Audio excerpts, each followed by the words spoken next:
Para muitos que nos acompanharam em 2004, 2008 e 2012, a jornada da família Obama continua sendo uma fonte de admiração.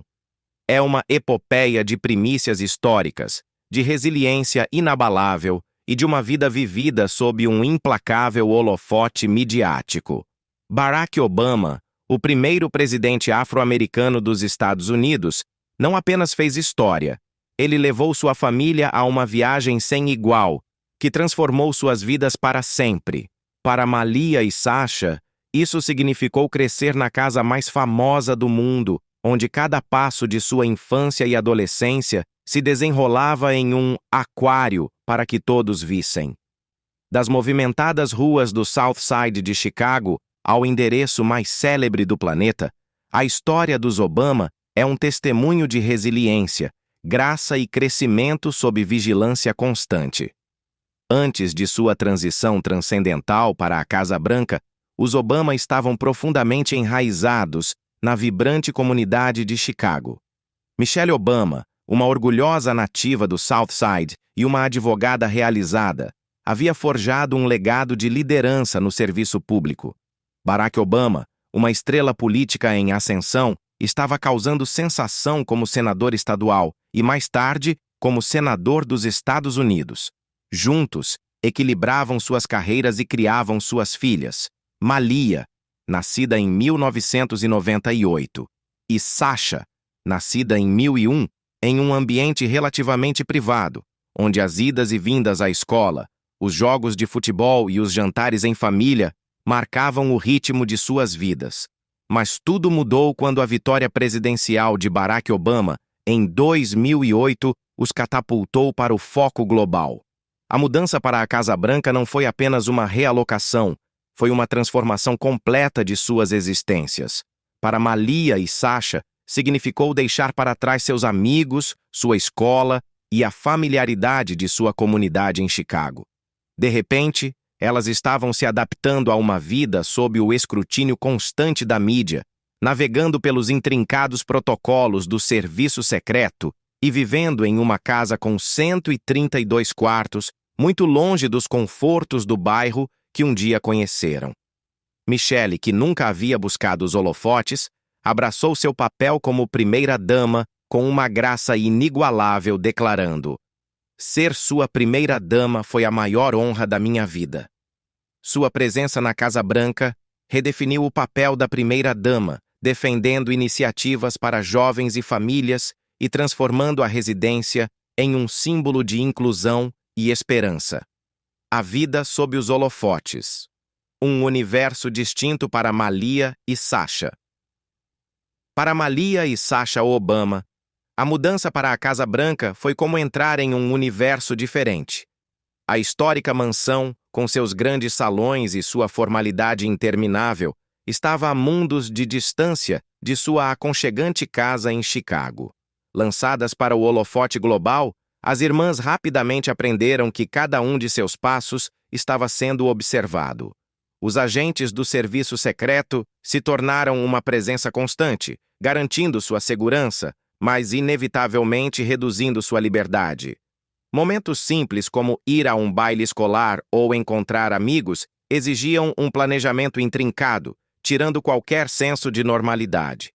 Michelle Obama, sempre a mãe ferozmente protetora, fez de sua missão proteger suas filhas do caos de sua nova realidade. Determinada a dar-lhes uma infância o mais normal possível, ela supervisionou pessoalmente suas escolhas escolares e trabalhou incansavelmente para manter suas rotinas.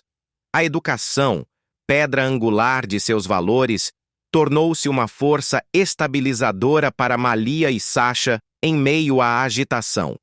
Os esforços de Michelle foram um testemunho de seu compromisso inabalável com sua família, mesmo enquanto ela navegava em seu exigente papel como primeira-dama. Mas os desafios não pararam na logística do serviço secreto. O escrutínio da mídia foi implacável, dissecando tudo, desde suas roupas até suas amizades. Momentos privados frequentemente viravam manchetes, adicionando estresse à já intensa experiência de crescer na Casa Branca. Uma educação na Casa Branca. Estabilidade em meio à tempestade. Para Malia e Sasha Obama, a educação não era apenas uma prioridade, era uma pedra angular de sua criação. Mesmo em meio às pressões únicas de crescer na Casa Branca, ambas as irmãs frequentaram a prestigiada Sidwell Friends School, conhecida por seus acadêmicos rigorosos e seu foco no desenvolvimento holístico. Este ambiente de apoio lhes proporcionou a estabilidade para prosperar academicamente enquanto navegavam pelas complexidades de suas vidas de alto perfil. Para Malia, a ênfase da escola em uma educação completa se tornou um refúgio, enquanto Sasha encontrou o mesmo apoio e encorajamento para equilibrar seus estudos com suas circunstâncias extraordinárias. As memórias de Michelle Obama, Becoming, oferecem um relato profundamente pessoal desses anos, revelando o delicado equilíbrio que ela e Barack se esforçaram para manter para suas filhas. Em suas reflexões sinceras, Michelle escreve sobre como protegeu Malia e Sasha do caos da vida pública, garantindo que elas permanecessem conectadas à realidade. Temos tentado normalizar suas vidas o máximo possível, ela compartilhou, reconhecendo a corda bamba delicada da parentalidade aos olhos do público. Um marco particularmente memorável foi quando as meninas compareceram ao seu primeiro jantar de Estado. Percebi que elas nunca haviam estado em um jantar de Estado, lembrou Michelle. Uma frase que encapsula a estranha normalidade de sua extraordinária jornada. As irmãs Obama. Além dos holofotes, entre o legado e a busca pessoal. Quando olhassem para trás, Michelle Obama recordou. Eu queria que elas se lembrassem de se arrumar, de comparecer a este evento especial e de se sentirem parte da história.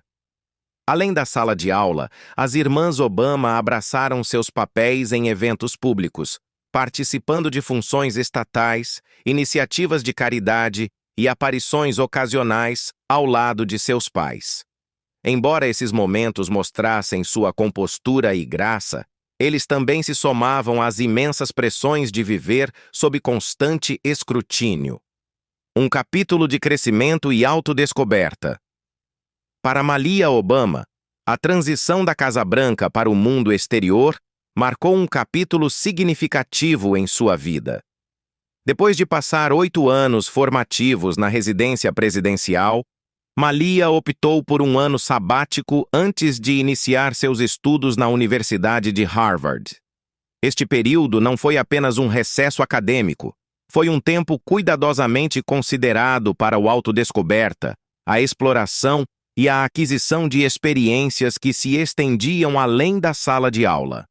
Durante seu ano sabático, Malia viajou, trabalhou em vários projetos e se envolveu com o mundo de maneiras que refletiam a crença de seus pais em ampliar horizontes. Michelle Obama frequentemente enfatizava a importância de sair da zona de conforto para crescer. Eu não estaria aqui hoje casada com o presidente com essas oportunidades se eu não tivesse trabalhado duro na escola e buscado minha educação. Michelle compartilhou uma vez. Essa mentalidade moldou a jornada de Malia, encorajando-a a abraçar as possibilidades do mundo com curiosidade e determinação. A partida da família da Casa Branca sublinhou o peso emocional da transição. Michelle recordou comoventemente no dia da posse, enquanto todos assistiam à cerimônia. Eu estava tirando minhas filhas da única casa que elas realmente conheceram. Para Malia e Sasha, a Casa Branca era mais do que uma residência histórica. Foi onde cresceram, formaram memórias e experimentaram uma infância extraordinária. No entanto, o ano sabático de Malia simbolizou um passo em direção à independência e uma chance de navegar a vida em seus próprios termos, levando as lições de sua criação para cada nova experiência. Sasha. Na universidade, equilíbrio entre legado e luta pessoal. A transição de Sasha para a vida universitária na Universidade de Michigan marcou um capítulo decisivo em sua jornada, uma mistura de autodescoberta e adaptação ao peso do legado de sua família. Navegando os desafios do ensino superior, ela também equilibrou as pressões sempre presentes de ser membro de uma das famílias mais proeminentes da América. No entanto, mesmo ao enfrentar esses obstáculos, Sasha levou consigo as lições incutidas por seus pais. Uma ênfase inabalável na educação, na resiliência pessoal e na capacidade de permanecer com os pés no chão, apesar dos holofotes. Crescer na Casa Branca proporcionou a Sasha e sua irmã Malia oportunidades sem precedentes, mas também veio com sua cota de obstáculos. O legado Obama, rico em conquistas e profundamente enraizado nos valores familiares, moldou suas perspectivas e ambições. Essas experiências deixaram uma marca indelével em Sasha, oferecendo-lhe um mapa para lidar com as complexidades de sua própria identidade enquanto construía seu futuro. A vida universitária, assim como sua criação, foi um ato de equilíbrio, encontrando espaço para o crescimento pessoal em meio às expectativas e aprendendo que mesmo os caminhos mais gratificantes exigem esforço e paciência. Resiliência. Sob os holofotes globais. As vidas de Malia e Sasha Obama oferecem um vislumbre fascinante das complexidades de crescer sob os holofotes globais.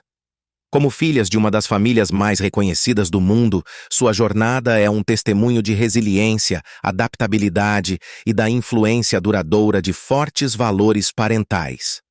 Desde a infância em Chicago até os anos formativos na Casa Branca e além, as irmãs Obama navegaram uma vida de intenso escrutínio público enquanto forjavam suas próprias identidades. Sua história reflete o delicado equilíbrio entre a vida pública e o crescimento pessoal.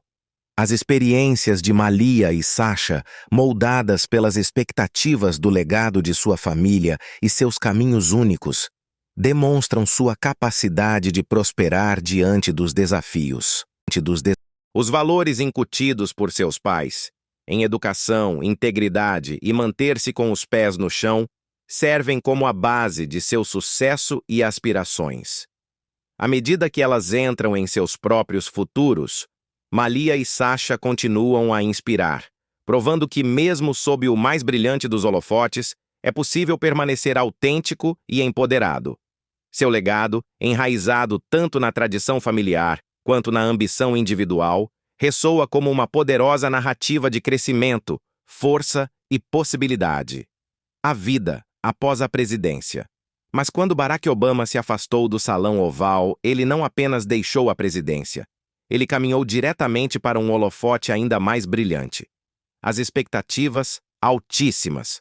Os padrões, quase impossíveis de serem alcançados. A vida após a Casa Branca agora se assemelha a um best-seller, casas luxuosas, férias dos sonhos e mistério suficiente para nos manter fisgados.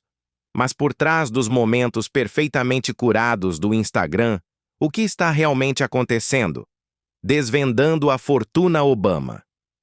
De senador a magnata literário e além. Antes de mergulharmos em sua luxuosa vida pós-presidencial, vamos rebobinar a fita e descobrir como ele construiu seu império financeiro. Alerta de spoiler. Nem tudo começou com seu tempo no Salão Oval. Não. Para realmente entender seu caminho para a riqueza, precisamos viajar no tempo até o início dos anos 200. Imagine isto. É 2004 e um jovem Barack Obama está recebendo um humilde salário de $80.287 como senador estadual de Illinois. Não é exatamente dinheiro para iates, mas, bem, ele estava ocupado lutando pelo povo, não planejando férias na praia.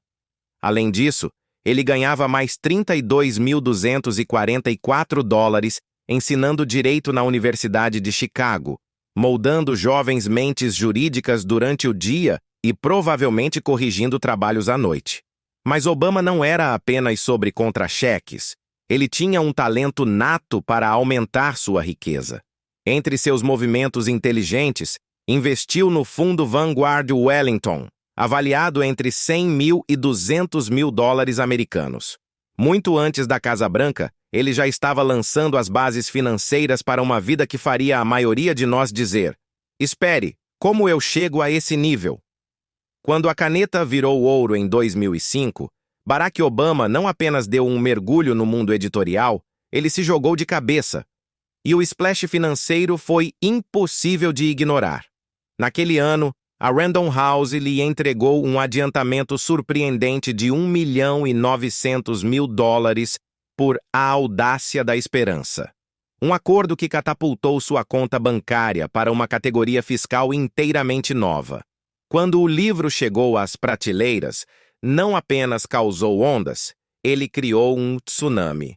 Um best-seller do New York Times por impressionantes 30 semanas consecutivas, A Audácia da Esperança fisgou leitores e até ganhou o Grammy de 2008 de melhor álbum de palavra falada.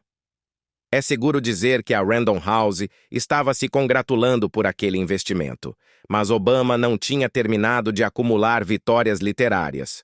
Sua memória anterior, Sonhos do Meu Pai, teve um ressurgimento em 2005, gerando uns US$ 847.000 adicionais. Esta narrativa profundamente pessoal não apenas tocou o coração, mas também gerou royalties constantes, rendendo-lhe US$ 378.000 americanos só naquele ano. Em 2006, a memória continuou a render, adicionando outros US$ 150.000 americanos à sua receita em constante expansão. E não vamos esquecer A Audácia da Esperança, que despejou mais US$ 425.000 em sua conta, provando que Obama tinha o toque de Midas quando se tratava de contar histórias. Em 2007, os royalties de suas empreitadas literárias haviam se acumulado para a surpreendente cifra de US$ 3,3 milhões. Junte a isso outros US$ 816.000 de sua agência literária, Distel & Goderich, provavelmente uma mistura de royalties e pagamentos contratuais. E você tem um quadro financeiro digno de uma ovação de pé. Para um sujeito que começou sua carreira com dívidas de empréstimos estudantis, 2005 marcou o ano em que Obama não apenas quitou esses empréstimos, ele provavelmente comprou o banco. A estratégia financeira mestra de Obama.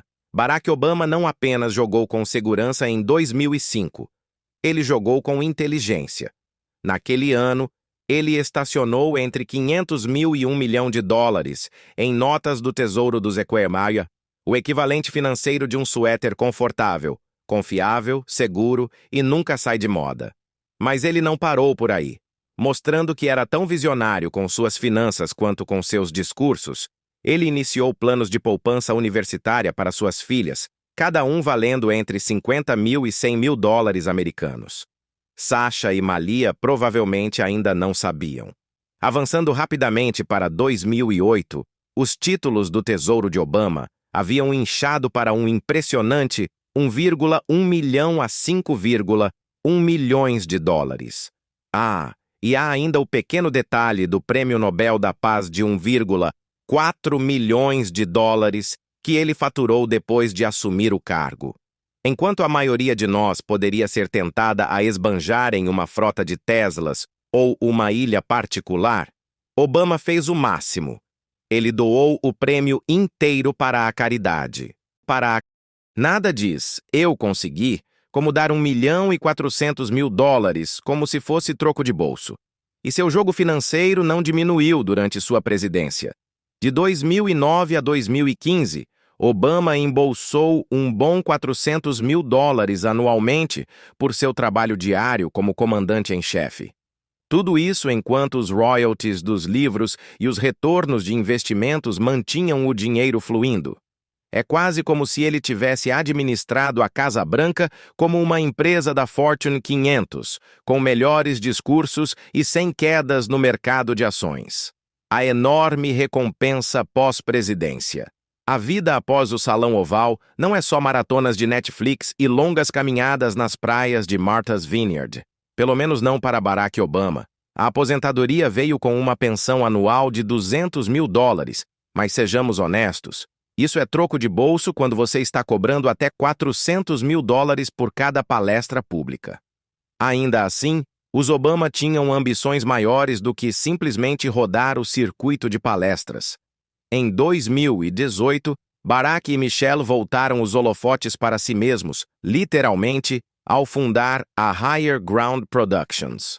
Sua nova produtora não apenas entrou em Hollywood, ela desfilou com um acordo com a Netflix que gritou: "Sai da frente, Spielberg!".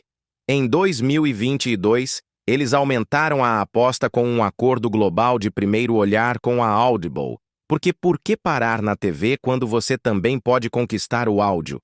E vamos falar de livros O Fenômeno Editorial de Obama, de autor best-seller, A Lenda Global e suas raízes multiculturais. O lançamento de Uma Terra Prometida de Barack Obama em 2020 não foi apenas um evento, foi uma demonstração de poder editorial, vendendo incríveis 890 mil cópias apenas no primeiro dia.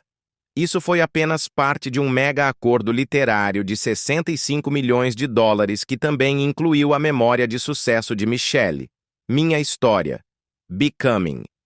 Entre todos os seus best-sellers, incluindo A Audácia da Esperança, Sonhos do Meu Pai e Uma Terra Prometida, os livros de Obama arrecadaram $8,8 milhões, com Uma Terra Prometida, somando por si só outros $6,8 milhões.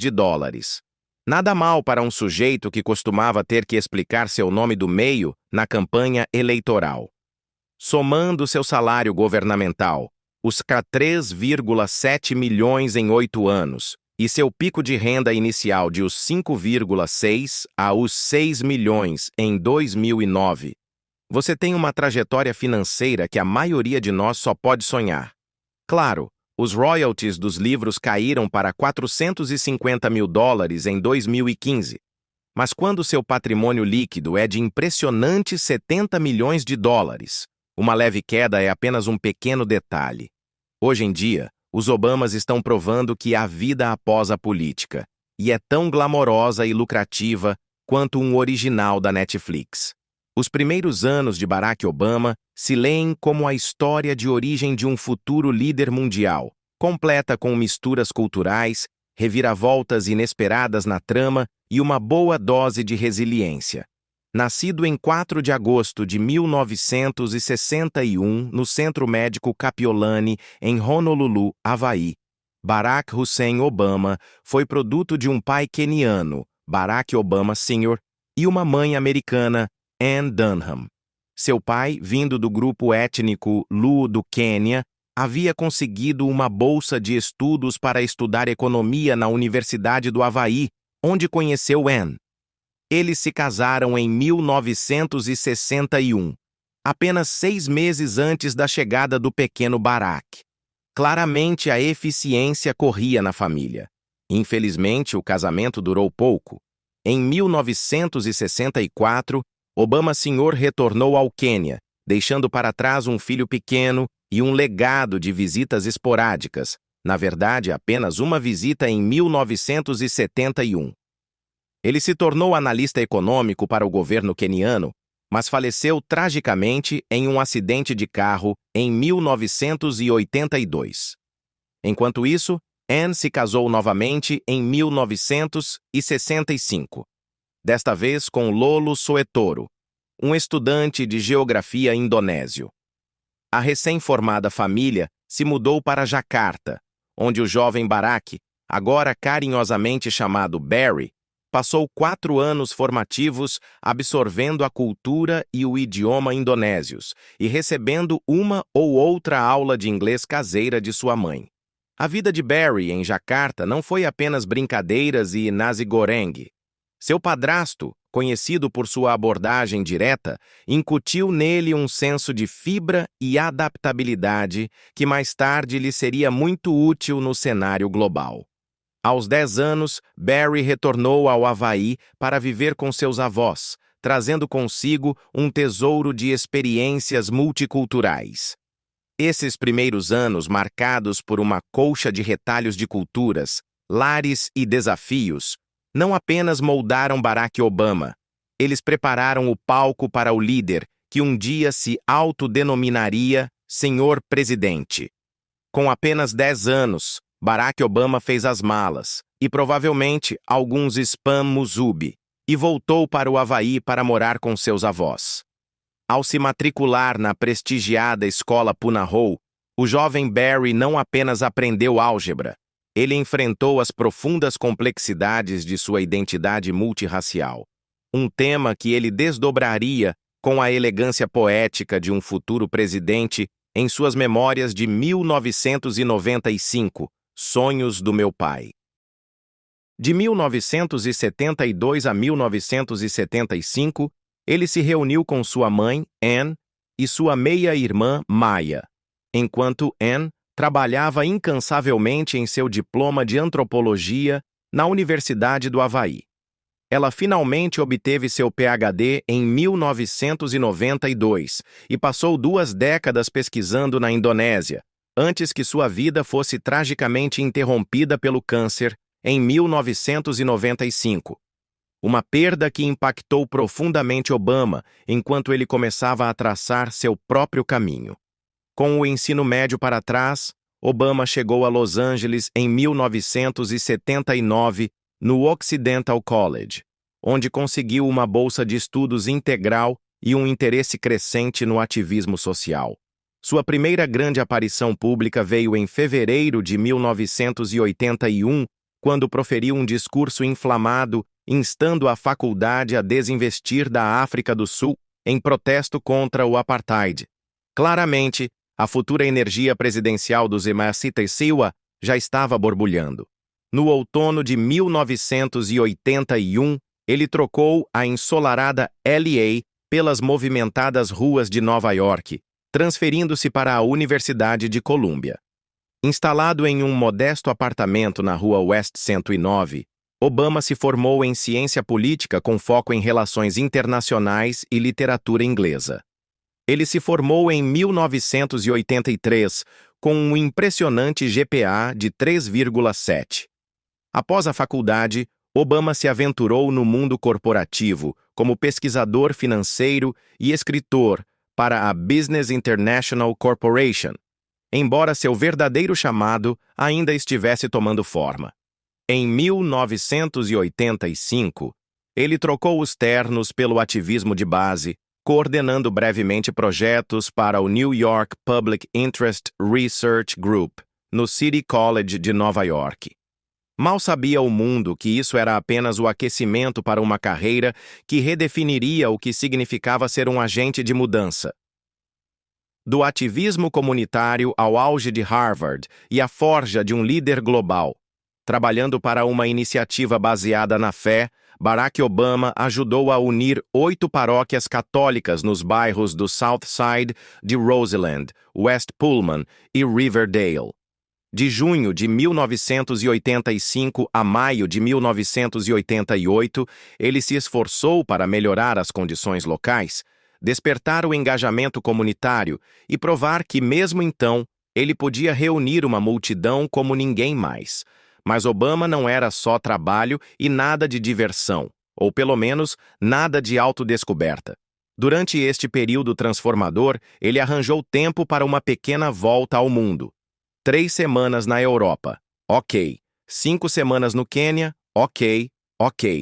Sua aventura queniana não foi apenas uma chance de coletar carimbos no passaporte. Foi uma jornada profundamente pessoal. Conhecer seus parentes paternos pela primeira vez lhe deu um lugar na primeira fila da história de sua família e remodelou sua perspectiva sobre identidade, cultura e a própria vida. Não foi apenas uma viagem. Foi o tipo de viagem que ajuda um cara a começar a pensar.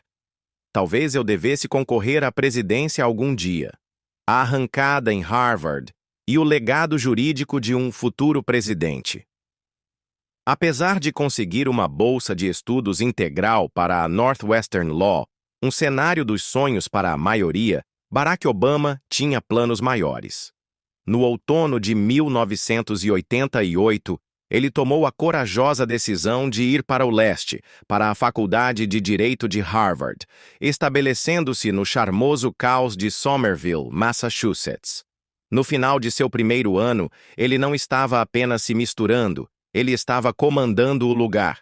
Obama se tornou editor da Harvard Law Review e depois subiu para presidente durante seu segundo ano, fazendo história como o primeiro afro-americano a ocupar o cargo. Nada mal para um cara que acabou de se mudar para a cidade. Obama não parou por aí. Seu excelente histórico acadêmico lhe rendeu uma vaga como assistente de pesquisa de Lawrence Tribe, um dos mais reverenciados estudiosos constitucionais do país. Em 1991, Obama se formou magna cum laude em Harvard. Armado com um diploma de direito e elogios suficientes para preencher um troféu, em vez de mergulhar direto em um emprego corporativo bem remunerado, ele optou por um caminho mais não convencional. Passou 2 anos como pesquisador visitante de Direito e Governo na Faculdade de Direito da Universidade de Chicago, onde trabalhou em seu primeiro livro, Sonhos do Meu Pai, mostrando os primeiros sinais de seu duplo compromisso com o serviço público e a contação de histórias. De 1992 a 2004, Obama dedicou-se às salas de aula, ensinando direito constitucional na Universidade de Chicago. Começando como professor e eventualmente se tornando professor sênior, ele ganhou a reputação de tornar ideias jurídicas complexas acessíveis e até mesmo agradáveis. Seu tempo na academia não foi apenas para ensinar. Foi um campo de treinamento para a carreira política que um dia o levaria ao cargo mais alto do país. Quem diria que um apartamento em Somerville e uma sala de aula de direito poderiam levar direto para a Casa Branca? O caminho para a liderança nacional. Olhando para sua infância, Barack Obama frequentemente recorda sua criação em Honolulu com um sorriso. O caldeirão cultural do Havaí, onde todos estão a um aloha de distância de serem família, desempenhou um papel enorme na formação de sua visão de mundo. Ele acredita ao espírito de respeito mútuo da ilha e à sua mistura única de culturas por incutir os valores fundamentais que guiaram seu futuro. Quando criança, ele não pensava muito no fato de sua mãe ser branca e seu pai negro. Afinal, eram apenas mãe e pai. Não foi até a adolescência que ele começou a lutar com as percepções da sociedade sobre sua identidade multirracial, um desafio que moldou o homem que ele se tornaria. O adolescente Barry tinha suas próprias maneiras de lidar com as adversidades da vida, algumas menos presidenciais que outras. Ele é franco ao experimentar álcool, maconha e até cocaína durante aqueles anos, tentando entender o mundo e seu lugar nele. Ele fazia parte de uma turma de amigos que ocasionalmente se entregavam a um pouco de escapismo alimentado pela ganja. Eles não eram exatamente Cheech e Chong, mas foi um capítulo de sua vida que ele mais tarde usou como um momento de aprendizado. Avançando rapidamente para meados da década de 1980, e Obama havia trocado seus chinelos pelos invernos de Chicago, mergulhando de cabeça no serviço público. Como organizador comunitário, ele trabalhou incansavelmente para melhorar a vida em bairros carentes, estabelecendo programas de tutoria, iniciativas de treinamento profissional e lutando pelos direitos dos inquilinos. Essas experiências não apenas preencheram seu currículo, elas acenderam sua paixão por mudanças de base e lançaram as bases para uma carreira política que um dia reescreveria a história. Quem diria que o garoto de Honolulu acabaria moldando o South Side e, finalmente, a nação? A ascensão imparável de Obama. Em 1992, ele assumiu as rédeas do Projeto Voto, uma ousada iniciativa para impulsionar o registro de eleitores em Illinois. Com 700 voluntários, 10 membros da equipe e o talento de Obama para a organização, o projeto registrou um número impressionante de 150 mil eleitores afro-americanos de um total de 400 mil elegíveis. O sucesso foi tão transformador que a Crain's Chicago Business o nomeou um dos seus 40 abaixo de 40 em 1993. Nada mal para um cara que conciliava palestras de direito paralelamente. Em 1996, Obama trocou a sala de aula pela Assembleia Legislativa Estadual, ganhando uma cadeira no Senado Estadual de Illinois. Durante seus 8 anos no cargo, ele focou em grandes questões como a reforma ética e a expansão dos cuidados de saúde, provando que mesmo na política estadual, ele estava jogando a longo prazo. A cada vitória legislativa, Obama estava construindo silenciosamente um currículo que um dia o tornaria um nome conhecido. Suas conquistas em Illinois não foram apenas vitórias locais. Elas foram os degraus para um futuro que remodelaria o cenário político nacional. Quem diria que o projeto Voto era apenas o aquecimento? De senador à sensação nacional. Em 2004, Barack Obama não estava apenas causando ondas, ele estava fazendo história. Sua eleição para o Senado dos Estados Unidos já era notícia por si só, mas foi seu discurso principal na Convenção Nacional Democrata que o transformou em uma sensação nacional. Com o carisma de uma estrela do rock e a eloquência de um poeta, Obama teceu sua história pessoal em uma poderosa narrativa que transcendeu divisões políticas, culturais e geográficas. Seu discurso não apenas acertou em cheio, reacendeu o interesse em sua memória anteriormente de baixo perfil, Sonhos do Meu Pai, que rapidamente subiu nas listas de best-sellers. Da noite para o dia, Obama passou de um político promissor à estrela em ascensão do Partido Democrata. Avançando rapidamente para 2007, Obama decidiu aumentar a aposta ao anunciar sua candidatura à presidência. Após 4 anos no Senado, ele renunciou em novembro de 2008 para se concentrar em sua campanha, um confronto que incluiu uma feroz batalha nas primárias com Hillary Clinton. Provando que não era apenas um grande orador, mas também um estrategista de campanha astuto, Obama garantiu a nomeação democrata. Em novembro de 2008, ele fez história como o primeiro presidente afro-americano dos Estados Unidos, um momento que marcou um salto monumental para um país lidando com seu passado racial. Quando chegou janeiro de 2009, a posse de Obama não foi apenas um evento, foi uma celebração. Milhões sintonizaram, lotaram o National Mall ou derramaram lágrimas de alegria, unidos pela esperança e altas expectativas de mudança. Do plenário do Senado ao Salão Oval, a ascensão meteórica de Obama não foi apenas uma jornada política, foi um movimento, um início desafiador e reformas transformadoras. Quando Barack Obama assumiu o Salão Oval em 2009, ele não recebeu exatamente um kit de iniciante, fácil de usar. O país estava em meio à sua pior crise econômica desde a Grande Depressão, e as expectativas por um milagre eram altíssimas. Sem perder tempo, sua administração lançou a Lei de Recuperação e Reinvestimento Americana, um pacote massivo de estímulo econômico projetado para reativar a economia e fazer os americanos voltarem ao trabalho. Não foi uma varinha mágica, mas no final de seu primeiro mandato, os números de desemprego estavam indo na direção certa. Uma vitória que não passou despercebida por aqueles que finalmente conseguiram sair da fila do desemprego.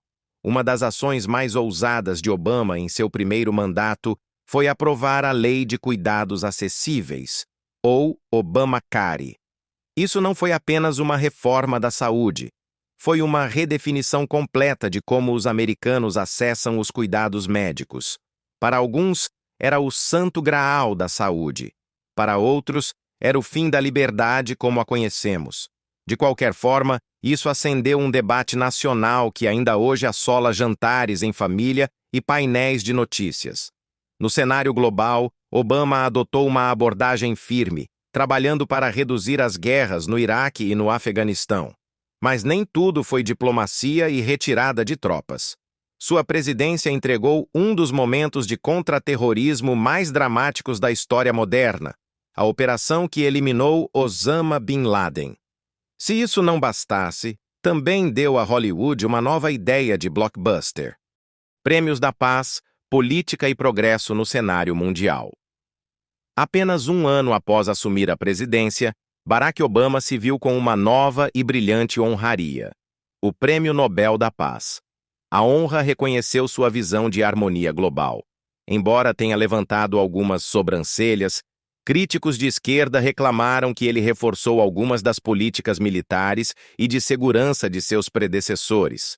Obama, nunca de fugir da nuance, usou seu discurso de aceitação em dezembro para entregar um choque de realidade. Claro, a paz é o objetivo, mas às vezes as nações precisam dar um golpe metafórico para defender princípios morais. Em 2012, Obama conquistou um segundo mandato e mergulhou de volta nas trincheiras, abordando desde as mudanças climáticas até o desarmamento nuclear. Seu esforço por uma reforma da imigração esbarrou em um muro no Congresso, mas ele não era de se deixar deter por um pequeno impasse. Com um golpe de caneta executiva, Obama avançou em questões-chave, provocando aplausos e olhares de lado de todo o espectro político. Enquanto isso, sua administração tirou a economia da grande recessão, diminuindo o desemprego e dando aos americanos algo para sorrir além das novas opções de saúde. Em questões sociais, a presidência de Obama foi nada menos que revolucionária. Sob sua liderança, o casamento entre pessoas do mesmo sexo se tornou legal em todo o país, e a política restritiva, não pergunte, não conte, foi revogada, marcando grandes avanços para os direitos LGBTQ+. Quando ele encerrou sua presidência em 2017, Obama havia navegado por um cenário político dividido, deixou uma marca inconfundível nas políticas da nação e mostrou ao mundo o que significava liderar com uma mistura de pragmatismo, carisma e uma boa dose de esperança. Uma vida de luxo. Redefinida. Depois de deixar a Casa Branca, Barack e Michelle Obama não apenas se aposentaram. Eles fizeram um upgrade, redefiniram e reinventaram o que a vida após a presidência poderia ser. Em janeiro de 2017, com um sólido 60% de aprovação e um patrimônio líquido de 70 milhões de dólares, Obama havia consolidado seu legado como um líder amado e um ícone moderno. Naturalmente, o próximo passo foi viver o sonho, começando com uma mansão deslumbrante de 8,1 milhões de dólares em Washington, D.C.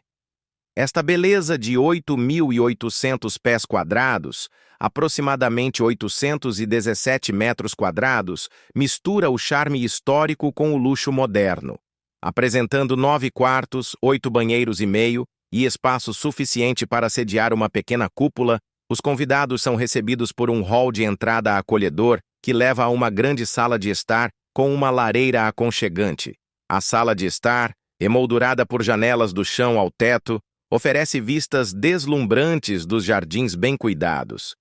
E para os amantes da culinária, 2 cozinhas gourmet completas com eletrodomésticos de primeira linha e bancadas de mármore garantem que cada refeição seja presidencial. No andar de cima, a suíte master exala relaxamento, enquanto Sasha e Malia desfrutam de quartos personalizados. Adicione um closet, armazenamento de vinhos e uma sala de exercícios. E esta não é apenas uma casa, é um retiro 5 estrelas. Mas os Obama não pararam por aí. Sua propriedade em Martha's Vineyard é um sonho à beira-mar. Esta extensa propriedade possui 7 quartos, 8 banheiros e meio, e o tipo de charme que apenas um refúgio na Nova Inglaterra pode oferecer. Lareiras de pedra, uma casa de barcos particular e acesso à praia tornam isso mais do que uma casa. É um santuário. Com seu deck ensolarado, vistas serenas para o lago e vistas panorâmicas para a baía, cada centímetro deste refúgio exala relaxamento. Seja recebendo amigos na área de estar de conceito aberto ou relaxando na piscina, os Obama aperfeiçoaram a arte de tirar férias com estilo. As viagens globais dos Obama. Os passaportes dos Obama devem estar ficando sem páginas, porque sua aventura mais recente os levou para a Grécia. Lá, eles mergulharam na rica história e nas paisagens deslumbrantes do país, parecendo filósofos gregos modernos com guarda-roupas melhores. De explorar ruínas antigas a absorver a paisagem ensolarada, a família transformou sua viagem em uma aula cultural magistral, digna de Instagram, claro. Mas os Obama não param em um único destino pitoresco. Eles também foram vistos passeando pela exuberante beleza de Bali, onde exploraram locais como a serena vila de Tegalalang e os terraços de arroz de Jatiluwi. Imagine Barack de chinelos filosofando sobre a vida enquanto está cercado por uma vegetação infinita. Ser presidente vem com benefícios, como presentes extravagantes de líderes mundiais que fariam uma lista de desejos de Natal parecer humilde. Veja o rei Abdullah bin Abdulaziz da Arábia Saudita, por exemplo, que estabeleceu o padrão ouro, literalmente, com uma luxuosa cena desértica em mármore verde com veios, completa com palmeiras de ouro e figuras de camelo. Ah, e não vamos esquecer o medalhão de ouro e um relógio de latão e vidro da Julta. Tudo avaliado em uns casuais $34 mil.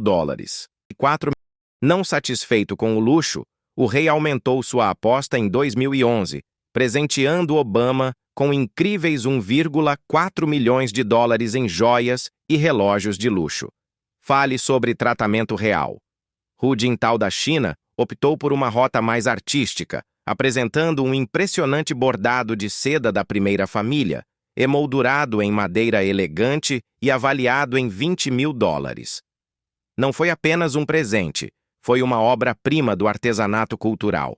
Do outro lado do Atlântico, o primeiro-ministro do Reino Unido optou por um toque intelectual, enviando uma caneta preta e dourada de $16 mil, abrigada em madeira do histórico HMS Gannett, junto com livros sobre Winston Churchill. Pense nisso como uma aula de história com um toque de luxo.